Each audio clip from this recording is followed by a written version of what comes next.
নমস্কার, এসপিএন চ্যানেলে আপনাদের স্বাগত। ইডেন থেকে এই মুহূর্তে সবচেয়ে বড় খবর হলো ভারতীয় দল অপরিবর্তিত থাকছে। রিঙ্কু সিংয়ের খেলা কোনো সম্ভাবনা নেই। বাবার মৃত্যুর জন্য তিনি বাড়ি ফিরে গিয়েছিলেন।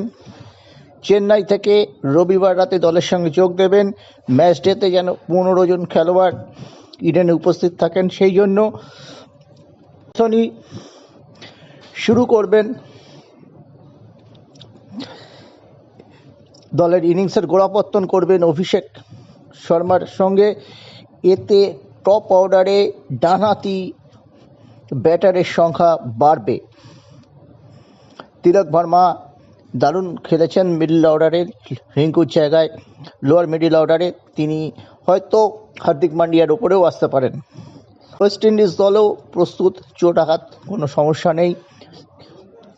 ভারতীয় দলের চিফ কোচ গৌতম গম্ভীর এদিনও মিডিয়ার সামনে হাজির হননি। তিনি দুস্খা থেকে পাঠিয়েছিলেন অ্যাসিস্ট্যান্ট কোচ। যা বললেন তাতে আগে ব্যাট করতে চায় ভারত।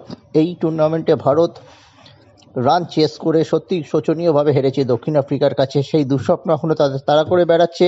200 রান তাদের টার্গেট, 200 নয়। যে দল প্রথমে ব্যাট করে এখানে 180, 85, 90 রান করতে পারবে তারাই কিন্তু চালকের আসনে চলে যাবে।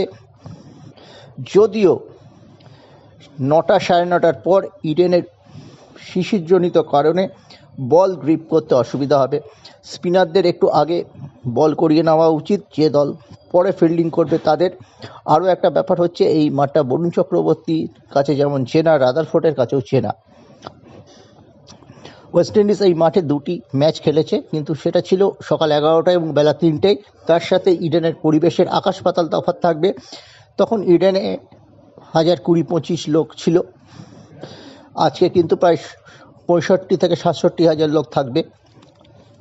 নার্ভের ম্যাচ, যে দল স্নায়ু যুদ্ধে নিজের নার্ভ অ্যাড্রিনালিন ক্ষরণ ঠিক রাখতে পারবে সেই দল জিতবে। তবে টস একটা ফ্যাক্টর। ওয়েস্ট ইন্ডিজ টিমেও কোনো বদল সেভাবে হচ্ছে না। হেটমেয়ারের ওপর আমাদের নজর থাকবে, তিনি ম্যাচের রং বদলে দিতে পারেন। ঠিক যেমনি জেসন হোল্ডার, আমাদের ভারতে যেরকম জসপ্রীত বুমরা এবং হর্ষদীপ সিং খুব ভালো বল করছেন, জেসন হোল্ডারের দিকেও নজর থাকবে।